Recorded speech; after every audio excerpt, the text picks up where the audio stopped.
welcome to the For Her Empire podcast. In this podcast, we address the personal and the business issues that female entrepreneurs face in their day-to-day lives. I'm your host, Abby Ngaucha, and my guest today is the CEO and the founder of Kanopi Studios, Anne Stefanyk. Woo, got it right. Hi, Anne. Hi, thank you so much for having me today, Abby. Oh, it's nice to have you. So today our topic is how to manage your time as a new business owner. And Anne will mostly talk about, her experience running her own business. Now, Kanopi Studio has definitely grown, and it's more than just her right now. But you have to start from somewhere. So she's gonna tell us about that journey from where it was managing her time and actually growing Kanopi Studios to where it is right now. Okay, that sounds great.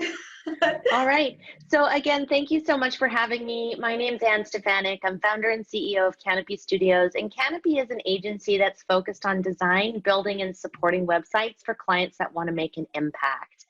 And when I originally started the business, I started it out of necessity. I needed to survive. And I found that it was so interesting because I had a job, and I was not only very unfulfilled at my job, I wasn't making enough money to make ends meet. I was living in San Francisco, and rent is very expensive in San Francisco. And while I had a big, powerful, high-paying job, I was literally living paycheck to paycheck. And I thought, oh my gosh, I can't live like this forever. I need to change my life. So in order to do so, I decided I was going to start a business. And for the first 3 years of my business, it was just me. It was me doing everything. I did work with contractors to help me with some of the technical components of web design and web development. But the reality was it all fell on my shoulders. Yeah. So I wanted to, part of my mission is to really help other female entrepreneurs in their journey. So I really am honored to be on this podcast today, because now Kanopi Studios is at 10 years old, and we have 50 full-time employees. Yeah. So, we've grown, and I've gone through a lot of different growing pains over the years that I'd love to kind of help other female entrepreneurs avoid, because some of those were very painful.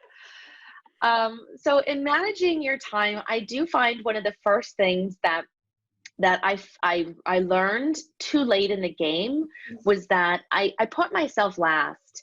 And I feel like a lot of female entrepreneurs tend to do that. They put their business, their family, all the things in front of their own needs. And that actually hurt me when I was starting my business, and I wasn't taking as good of care of myself as I could have. I ended up gaining a bunch of weight and then falling and breaking my ankle. And then it was really bad. Oh my God. I did not see that coming. So it was one of those things that I feel a lot of females, they tend to deprioritize themselves in order to service others. And I always want to coach and help other entrepreneurs to say, hey, this is a marathon, not a sprint. So it's okay to take a good long lunch and feed yourself, nourish yourself with good, healthy foods, make sure that you take some mental breaks. I also feel that it's super important to get exercise. That's one thing that I sacrificed early on. And that's one thing that now I exercise all the time, because it also helps me close loops. I find that stress is very real. And one of the best ways, we all work on computers. Even if you're, working with your hands every day, eventually you have to go and do your emails or do your taxes. And I find that you can't always close all of your stress loops in a day, but exercise is a wonderful way to naturally close those stress loops and kind of relieve yourself of that stress so you can come back the next day and really feel focused and energized, Yeah. I tried that-ish. I'm not consistent with it, but at least I try to get 3 days-ish, even if it's just a stretch and a little yoga session. Yeah. So yeah, exactly. The thing about exercising and putting yourself first, at least putting yourself just as important as you put your loved ones and your business, that you sort of feel that that time you're spending maybe having like an extended lunch, or that time you took off like a day to sort of relax. Because a friend of mine, patients, actually took like 2 days to meditate because she said she was stressed out. And my first thought process was like, you have been nagging about the sales goal you had, but then you took 2 days off. Yeah, so we tend to feel like that time you took off, you could spend that time like hands on deck working on your business instead, and take that 2 days off later. Yeah. Yeah. It's interesting because it kind of like you need that rest to rejuvenate and come back. I've done a lot of studying because I've been focusing my team on how to not be burnt out at work. And there's this weird badge of honor in the entrepreneurial world of, working long hours or not getting sleep. But the lack of sleep and the lack of rest actually starts to impair you. So you would never, get drunk and work or drunk and drive. And if you don't sleep, it's kind of like, consuming toxins, and really it impairs you. So it's so interesting that sleep really heals. And I think a lot of entrepreneurs, I'm in the Silicon Valley, so it's a constant like badge of honor, like, oh, I worked 16 hours, or I didn't sleep last night, I worked all night. But it's really detrimental to your productivity and your health, and it really impairs you. So I'm a big fan of work when you do your best work, but then also rest as well. And that might just be making sure that you shut down your computer. And I know what it's like to be a budding entrepreneur and having a lot of things to do, is really just saying, okay, from 8 p.m. onwards, I'm not going to look at my phone. I'm going to let go of my devices. I'm going to not look at my screen. And that way your mind has, a couple of hours. Let's say you go to bed at 10 or midnight, maybe it's 10, you shut off your computer. But either way, making sure that you give yourself a buffer of window before the end of your day to let your mind kind of relax, and also to get away from those blue lights, because your computer screen and your phone emits a blue light that it really impairs your sleep as well. So I find that it's so important to take some time away from the screen. I went to school for entrepreneurship, and ironically, I never thought I was actually going to be an entrepreneur. I thought I would always. Why did you go to school for that? I liked the major better than the other majors when I was in business school. I was going to go to school for international business, but I decided to switch to entrepreneurship because the programming was more interesting to me. But I always thought I'd be like number two. I thought I'd be like working for an entrepreneur and working side by side with them. But not being but it was interesting because one of the theories we learned about in school was the theory of diversion, that as an entrepreneur, your mind needs time to rest for the solutions to percolate.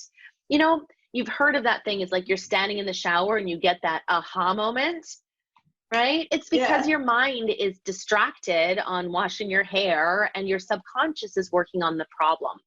So that's the same thing when you're in an entrepreneurial mindset and you're like, go, go, go, go, go, go, go, and you're not letting your mind that time to relax. It doesn't give your subconscious the time to work on the problems and kind of have those aha moments. So I'm a big fan of Mel Robbins. I think that every female entrepreneur, every female on the general should listen to Mel Robbins. I think she's a powerful motivational speaker, and she has some really great stuff. And one of the things she also recommends is don't take your phone to the bedroom, because it's so tempting to kind of roll out of bed, pick up your phone, and then all of a sudden you're sucked into the world. Or end of the night, you're scrolling, you're just on those social posts, or even if you're just in your email. And again, it kind of, it makes work and all the busyness of being an entrepreneur encroach on 99% of your waking hours. So ever since I've learned that, it's transformed my life, because I don't sleep with my phone in my room, and I put it away.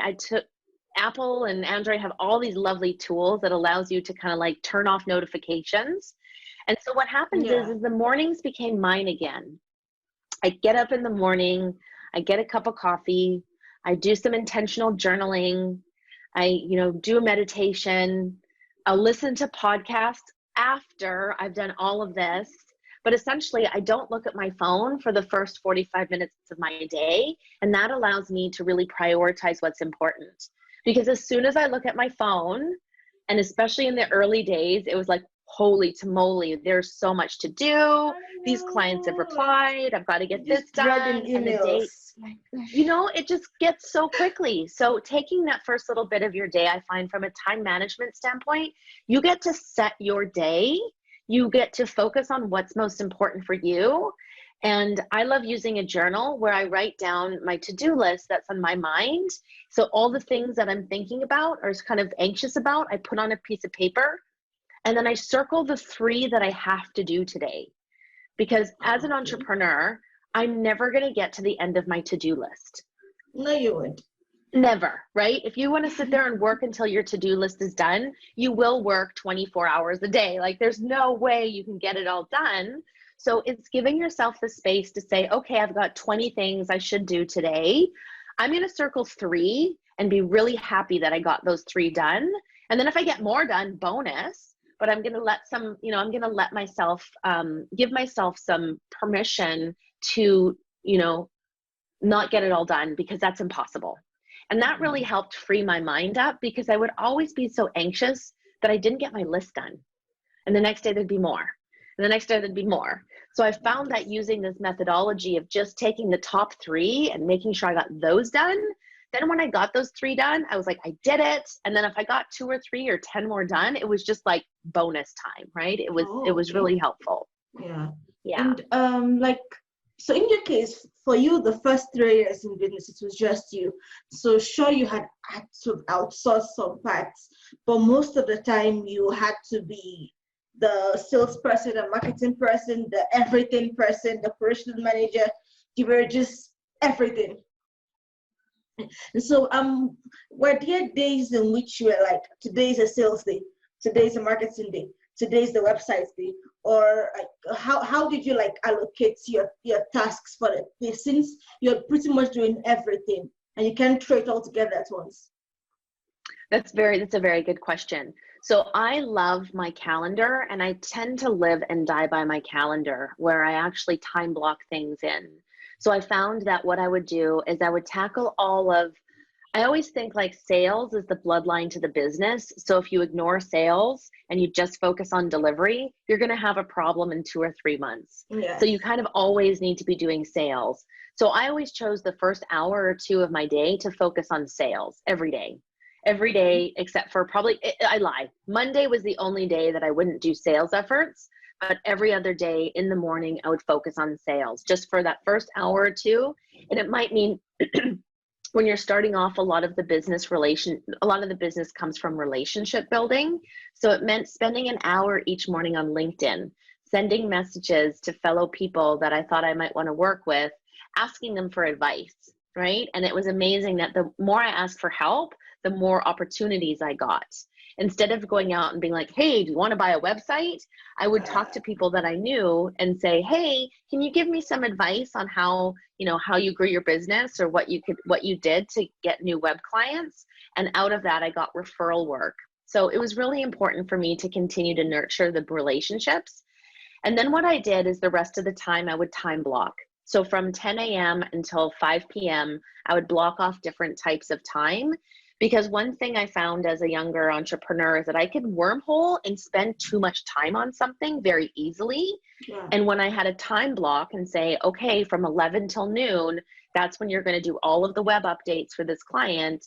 And then I'm going to, take a lunch. And then at 1 p.m., I'm going to do putting together my social media campaigns. And then from 2 to 3. And then essentially at, 1 o'clock came, I would switch, I would go to Twitter, I'd go to socials, I would do all that.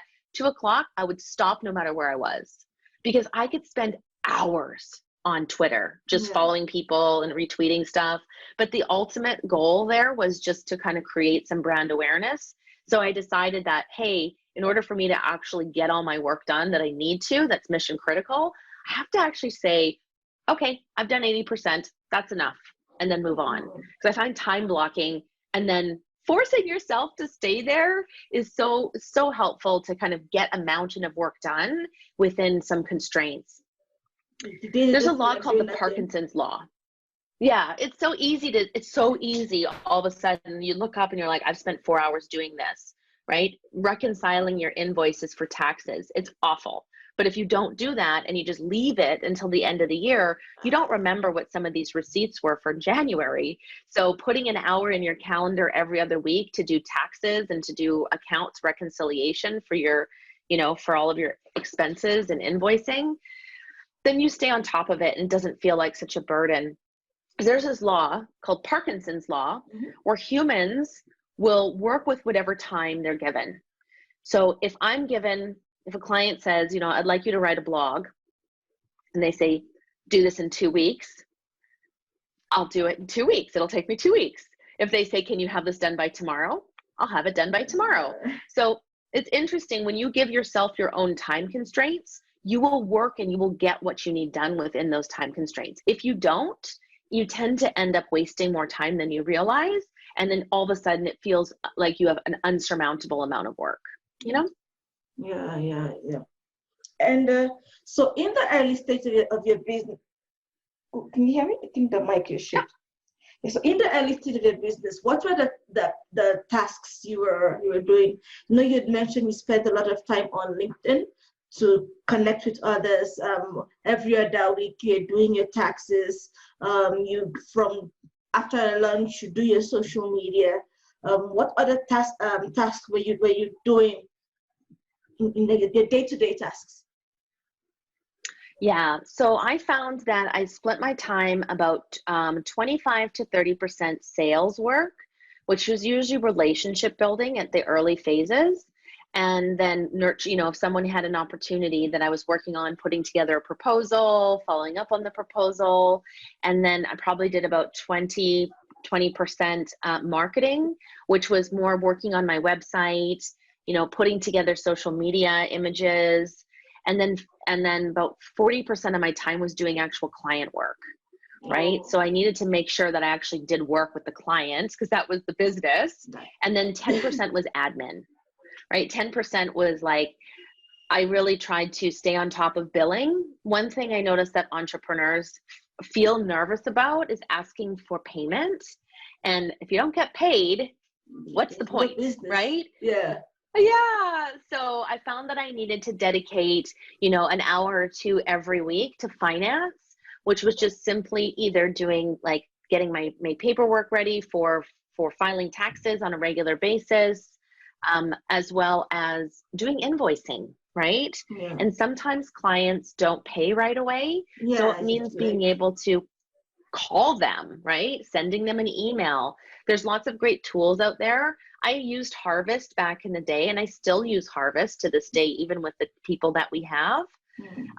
And one thing I think a lot of entrepreneurs don't do, and I didn't do this early on, and I wish I would have, is tracked my time. So you think, why would I need to track my time? But reality is it helps you see where you're spending your time and where you can be more efficient. So when I started tracking my time, I started realizing that I was working 14 to 16 hours a day, and I wasn't really paying attention to that. When I started tracking my day, I watched myself like wormhole in certain areas. And it also helped me be way more efficient with my clients, because if I was back in the day, I was charging them X dollars for a website, and there was 3 projects, but one project was taking a ton of time. I didn't know that until I actually started tracking my time. And I realized that, that kind of project I need to charge more for, right? And with that data of tracking my time and whatever you're doing, if you're teaching children how to speak Spanish, if you're, a budding entrepreneur that has a new chiropractor practice, or you're a coach, or whatever you're doing, if you track your time, you start to learn from that. And it keeps yourself, like when you're your own entrepreneur, you really have no one to be accountable to. It's like you, yourself, and I. So if you track your time, it kind of illuminates that you're like, wow, I thought I was only going to spend an hour on invoicing, and I've spent 4 on invoicing.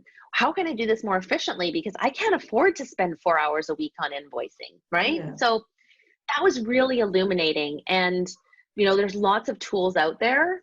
I really like Harvest because it has a little timer that I can put on my desktop and just click the timer and start working, and click the timer when I get off, and it really helps me it really helped me understand where I was spending too much time or not enough time, you know? I think I used to use Hubstaff for that the timer thing, so it syncs to a particular project. So like for projects, I would have tasks, then I'll have the timer tell me how long I'm spending on each task within this project. You had mentioned accountability, and you also mentioned that when you started the business, you already had a full-time job, but needed the extra cash. That's why you started Kanopi Studio. So were there times in which you're back from your full-time job, you were exhausted, but you need to work on Kanopi Studios to get the extra money, so you have to like really push yourself?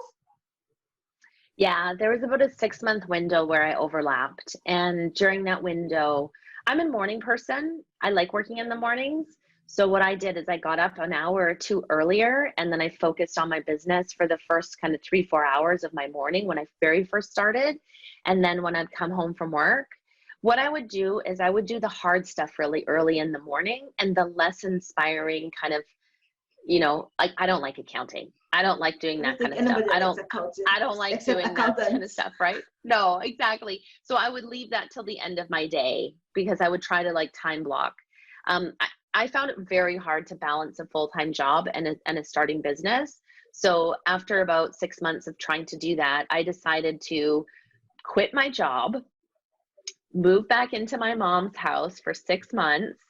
I was living in San Francisco, so I sublet my apartment to cover my rent, right? Because one thing that entrepreneurs do is they do what other people can't, so we can live like others can't. So, in that methodology, for the first 6 months, I kind of did both. And then I realized I can't do both.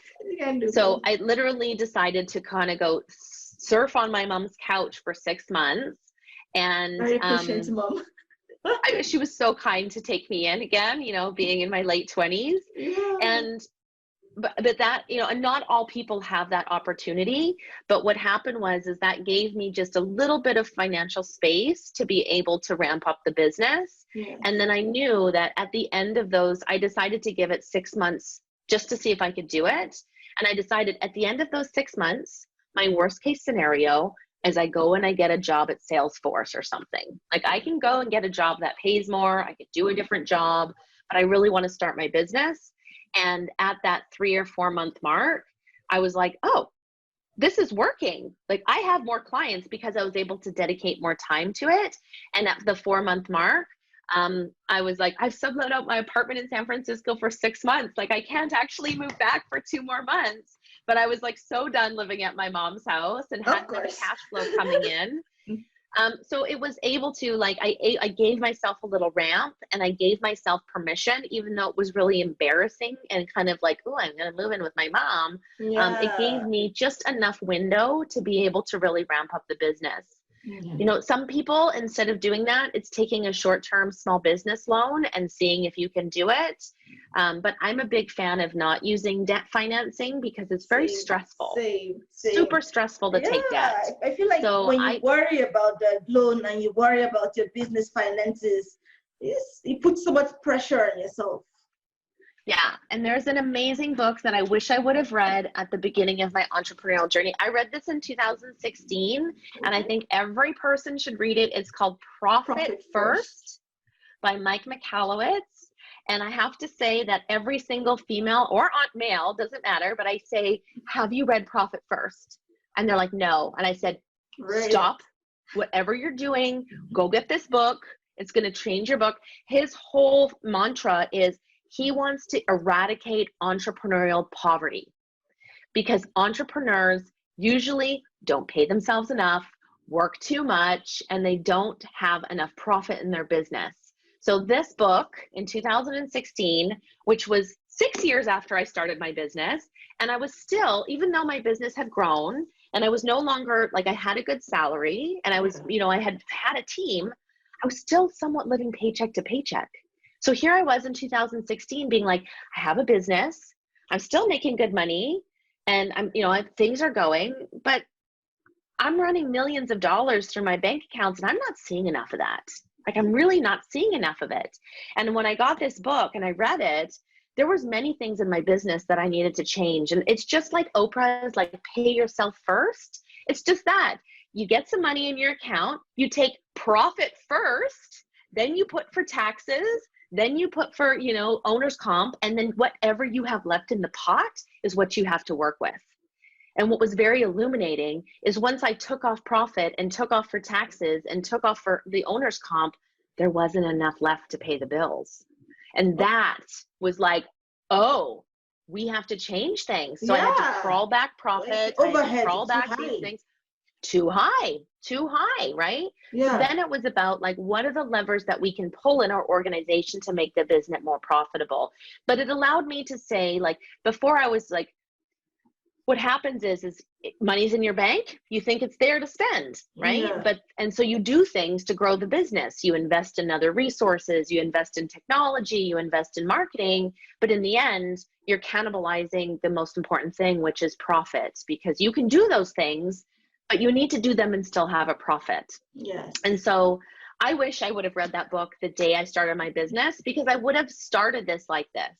And since then, we've been able to transform our business in such a way that now with 50 employees, not only are we profitable, but we also have lots of different incentives and programs that are available to our employees, from professional growth to profit sharing to gifting on their we call them canniversaries every time they hit an anniversary.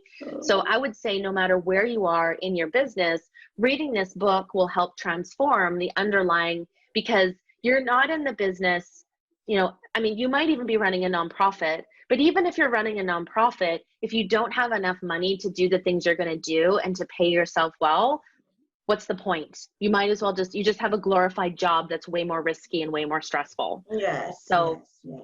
And I like Mike Michalowicz's podcast too, because he's funny and he's kind of cheeky. And I like that he's like, we're going to eradicate entrepreneurial poverty, because I was there, right? I think all of us as entrepreneurs, it's like, for the first 3-4 years of my business, I paid myself hardly anything. Like, I was literally just like, I'm going to pay just for what I need for rent, just what I need to get by.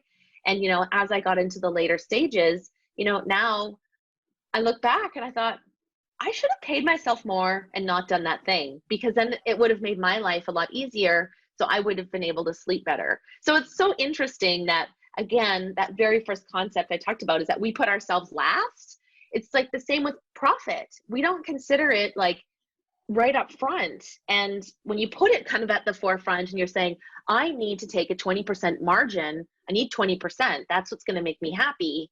And then you can, you know, his whole methodology too of put it in a bank account and then draw 50%, leave the other 50% there, allows you to still have a cushion in case there's a, you know, some bad weather that you have to, you know, who knew COVID was going to hit, right? Nobody. But because of but because we had all these profit accounts, we were like, okay, we've got 6 months payroll in the bank for 50 employees. We're going to be okay, right? I couldn't have said that in 2016. If COVID would have hit in 2016 and I was like, if I didn't have work and all of a sudden things went sideways, I would have had to lay off people. You know, so it's so interesting that having a little bank account full of money, it's like helps me sleep so much better. It's like, it's error margin. Like, no matter what comes in, I'm good. I have this much to cover my expenses, cover my needs, pay my staff. I can relax for a while. Yeah. So when you started your business, did you have any like family, friend, or relative that sort of like kept you accountable, even on days in which you had zero motivation or you wanted to procrastinate? Was there anything like that? Yeah, I had a really fortunate community of people. And I do believe that it's the community of people that you surround yourself that will help elevate you. I found that I work in open source, which we work in websites that are built by a community, and it all is based on the contribution from the community. And I had other CEOs. When I was like, I don't know if I should start this business, I had a couple of friends that were CEOs in the space that were literally were like pushing me out of the nest and said, you can fly, you can do it, go, go. You have the industry experience. You've been working in this space for a long time. You can do it. So it was really interesting because it was those same CEOs that would kind of check up on me every once in a while and say, how are you doing? Aww. And I knew that I could reach out to them. You know, one of them is still my mentor to this day. And I'll message him and I'll be like, hey, Jeff, I have a question for you. And he's like, you don't need my help. I was like, I still want your advice, because he helped just support my journey throughout the years and, you know, has always encouraged me. So it felt like I had this like posse of people that were industry focused that behind you. Yeah. So I do believe like focusing, even in COVID, if there's a way to connect with your larger community. So if you're a coach, finding a community of coaches to kind of lean on, or if you're, you know, whatever business that you're in, there's got to be a meetup. Most likely it's gone virtual, but there are ways to connect. And I did find that I had a few special friends in my life that worked in tech that I could also call upon. And sometimes it was just, hey, do you want to co-work today? I'm kind of lonely. I've been by myself for a long time. And I know that they worked, you know, we could meet at a coffee shop and then just sit beside each other and work. So I have to say one of my very first hires, and she is now my business partner, is my sister. Oh. Yeah. So I was drowning. So it was about year 1, year 2, maybe. After, like, it was probably about year 4 actually, because the first 3 years I was by myself. But kind of that first year where I was really kind of going, and I had a bigger team of contractors to do work. And I was starting to, you know, it was starting to, like, the bubble was starting to burst in terms of what I could handle. I wasn't getting to all the things, like, but some of the things I wasn't getting to, things were starting to slip in a bad way. It wasn't like I wasn't getting to everything and that was okay. So my sister was working at an agency at the time, and I called her up and I said, hey, Jill, so I need help with the stuff I'm really bad at and you're really good at, which is all of the money things. Like, I need help with reconciling monies. I need doing invoicing, checking developer hours, helping with QA and doing the testing on the sites before we launch. Do you think you could maybe work like 10 hours a week with me, or 15 hours a week? And she was like, I'd love to, right? Just pay me as a contractor and we'll get going. 2 weeks in, she calls me and she says, you need me full time. This is BS. I can't do this part time. You need me. I was like, I do need you. So we made an arrangement for her to come on in a contractor role, and then, you know, as a partner and kind of like help with the business. But she was the one person that since, you know, very early on helped drive accountability, because she was able to say, this project's going to go over budget. We have to do something about this. And before, I would have just been like, I got to get it done. I got to get it done. Push, you know? And she was like the guiding light that came in and said, wait a minute, this is going to be over budget. We need to stop. We need to figure this out. Go ask the client for more money, or I'll go ask the client for more money. And, you know, she's definitely like, she's very organized, like very, very, very organized. She has a label maker in a box that's labeled, like, she's very organized. So she really drove a lot of organization into the business. So for the first few years, you know, it was really the two of us that really, you know, started, and that allowed me to focus on my best self and do what I do best, and have her work on the stuff that she does best that I wasn't as skillful at. Yeah, I know most people don't really bring in their relatives or their sisters into their business. It was a lot of people are like, wow, you can work with your sister? I was like, well, we've always been really close. I couldn't imagine like working with my dad. I love him, but like, no. One of the other first hires that we did was an admin assistant. Okay. I found that that was really helpful as I scaled from just me, was to have a personal or an executive assistant that helped me with the little things, that helped me with scheduling meetings, that helped with making sure that my dogs got to the vet, with making sure that all of those little details that are so important in life, that helped me with ordering groceries, right? I delegated so many of those things that I needed to do through an admin assistant. And I found that as an entrepreneur, you definitely don't always want to hire family, because it doesn't always work out as good as it did for me. Especially when conflict happens. Oh yeah. especially when conflict happens. And we used to share the same last name, and people used to ask us if we were married. I was like, no, it's my sister. Okay, she's my sister. I was like, no, she's my sister. I'm glad you think that, you know. But, you know, it is one of those things that I say to all my entrepreneurs that are budding, when you're ready for your first hire, look at hiring a virtual assistant. Look at hiring an executive assistant who can elevate you to do the things that you need to do best, because often they can handle some of the taxes, some of the, you know, booking meetings, following up on clients. They can do some of that base level stuff. And so I do find that working with like an executive assistant or a virtual assistant can really elevate you as an entrepreneur. And sometimes as a woman, it feels weird to ask for help with things like groceries or, you know, ordering stuff online for you. But if you get into a really good groove with this person, I actually call them my angels. I actually have 4 of them now because they save my life every day. Yeah, like legit. So I do find that one of the first hires, even before an employee, you know, having a good virtual assistant can really help save you a ton of time and allow you to focus on what's most important to you. Yeah. Oof. Hi. So, are there any misconceptions that you've realized other female entrepreneurs at the early stage of their business have? Well, I think the biggest thing is that they feel like they have to do it all. You know, there's this misconception that they feel like they need to get to everything. And I think that's where we all need to give ourselves a bit of permission to fail and a bit of a permission to be more vulnerable. I feel like a lot of female entrepreneurs feel like they have to like armor up and like push through. And I feel like there's a very, you know, and I feel like there's this very real part of us. I'm another big fan of Brene Brown. That's another wonderful author to listen to or read. She has a book. I have lots of books that I love, but then the other one is called Dare to, I love it, but Dare to Lead. Yeah, Dare to Lead is a really good book that really encourage us to be real with each other and to share the scary things that are going on. And when you do that and it illuminates that kind of that feeling of shame, it disappears.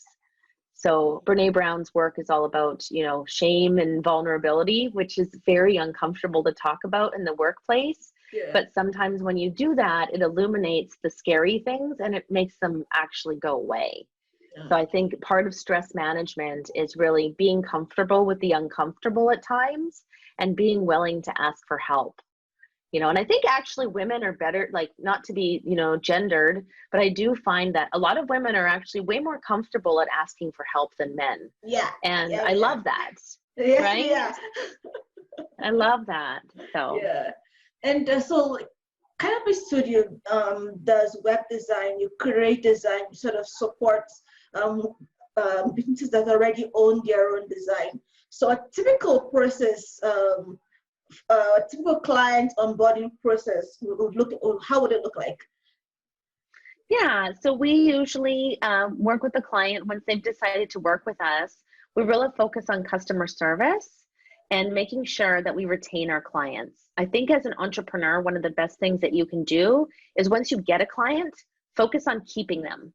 I think sometimes, you know, we really want to focus on having 70% of your revenue come from existing clients, so you don't have to do so much sales work. Yeah. So at Kanopi, we really focus on taking in a website. If it's a support client, we do analysis to see where they're at, and we create a roadmap of activities, and then we get to work and we do that work. And if it's a build client, we'll come in and we'll do the strategy to learn about their users. Then we'll do the design, then we'll do the development, then we'll launch, and then we'll continue to learn and iterate. But for us, it's all about customer service. And I've always believed that from day one, is that, and my mentor once said, what you put in your petri dish will grow.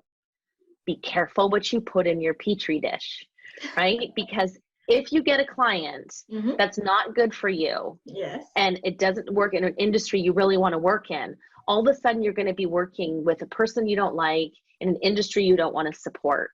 So sometimes the biggest, hardest thing to do as a budding entrepreneur is to say no to the wrong opportunity, especially when you're hungry. Yeah. When you need work and you need work and you've got big bills to pay and the wrong opportunity knocks on your door, saying no is scary, but it's the right thing to do. Okay. Because, you know, what did the Sex and the City girl say? As long as you're dating Mr. Wrong, you'll never find Mr. Right. So it's the same. You take your advice from Sex and the City, though. You know, I love Carrie Bradshaw. So, but it's one of those things that's true in business. You know, if you need work and an opportunity comes by that's the wrong opportunity and you say yes, and then 2 months later or a month later, a week later, the right opportunity comes knocking, you don't have time to actually help that client. So sometimes the scariest thing is when you are hungry and to say, you know, I actually don't want to work in the oil and gas sector. I don't want to take your business. Thank you so much. And then by the nature of that, there's this magical force in the universe that I tend to say, oh, you did the right thing. You said no to the wrong opportunity. And then, you know, very soon after, the right opportunity came up in a sustainable, green, renewable energy sector that where you actually want to spend time. Mm-hmm. So I found that advice of whatever you put in your petri dish will grow to be so true. And something that as a female entrepreneur, that often when you have financial obligations, it's scary to say no. Yeah, it is. Because you're worried, if I say no to this, well, how will my bills get paid, you know? How will my overheads take care of themselves? You're tempted to just take it on and like, I will deal with the problems when it arises. Exactly. Yeah. So I definitely think that, you know, as female entrepreneurs, we have to be a tribe. We have to be there supporting each other. And that's why I'm so grateful to be on your podcast today. And I think the work that you're doing is so important because we need a tribe of people that we can come to and say, I'm scared. This is hard. What do I do? Because with that, a whole flood of support comes in and the other females will say, I was there. Don't take that bad opportunity. Or, hey, can you think about cutting some of your expenses? Can you ask your suppliers for, you know, if you're selling and buying product, can you call your suppliers and ask for a longer window to pay, right? There's no harm in asking your suppliers, especially if you've had a really good working relationship, to say, hey, I need another 30 days to pay my bills because I otherwise I'm going to be not in a good place. And 9 times out of 10, they're going to say, of course, because they want to have you as a long-term client. But if you just like don't pay and don't say anything, then it erodes trust. So I do find like having a tribe of people around you that can help elevate you and support you during those hard times. I mean, COVID was a number one, you know, really hard on so many of my other female cohorts in the entrepreneur space. But we came together once a month and kind of just sat there and was like, okay, what are your staff doing? How are your people doing? What are your clients doing? And out of that, we supported each other through this kind of tumultuous time. Yeah. Okay, I know you're running a bit, it's cutting it a bit short, and admittedly it's because I'm not feeling so good right now. But is there anything you want to add as we wrap up? Well, I just thank you so much for your time. I definitely think that if there's any other books to read, there's another one. You recommended 2 already. There's another one, yeah, and it's called Never Lose a Customer Again, which is a beautiful book on client retention. So I would say by Joey Coleman, yeah. So I would say those would be my 3 go-to business books that I'd recommend for any starting entrepreneur to really save yourself some of the mistakes I've made. But yeah, and if anybody on this show is listening and wants to connect with me and just be part of my CEO tribe, you can find me on LinkedIn. You just simply search. The easiest way is go LinkedIn, Anne with an E, and then Kanopi, Kanopi, and you'll find me right away. And in your LinkedIn message, just tell me where you heard about me from, because I think everybody has overwhelming LinkedIn replies. But, you know, thank you, Abby, so much for having me on your podcast. It was really a pleasure to meet you. Nice to have you. Sorry for falling sick halfway. Oh, it's okay. I hope you feel better soon. Thanks. Oh, yeah. Bye. Okay. It's nice Thank you. See you next time. Okay. Bye.